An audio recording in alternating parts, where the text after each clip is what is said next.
नमस्कार मित्रांनो, सगळ्यांनी दादा गावड्याचा साष्टांग नमस्कार. तर आम्ही आलोय बघा शेतात आमच्या भांगलायला. दाखव का आमचं रान, दाखव सगळ्यांनी. इकडे पण दाखव, इकडे बी दाखव, इकडे दाखव आता. तर बघा मित्रांनो, भांगलायला आलोय. तर रानात भाजी कुठल्या कुठल्या प्रकारची असते हे तुम्हाला सांगतो. ही आहे मित्रांनो चिरगोळ. ती लई पसरत्या खरं. ही जी भाजीसुद्धा मित्रांनो कांदा घालून, तेल घालून, चटणी घालून, मीठ घालून चरचीत भाजी करते. लई भारी भाजी लागते. कारण कसं आता हे कुणाच्या आत्ता कुणाला काय माहीत नाही आहे आत्ता योगात.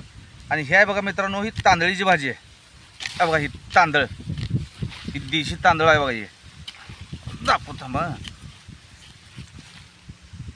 हवा देशी तांदळ कशी आहे, हिरवीगार, लई भारी लागते चवीला. हवा खाऊन दाखवतो. नाद गोळा. आणि घरात गेल्यावर पानं बिनं काढून जरा तेल घालून, जरा लसूण एक 4-5 गोळ्या कच्चा खलबत्त्यात चिचून तुम्हाला सांगतो भाजी एवढी भारी लागते. तर मित्रांनो हे आहे बघा शेतीचं जेवण. मग शेतकऱ्याला उगाच म्हणत नाहीत बळीराजा नाद करते का नाद. आहा सुई स्वाट.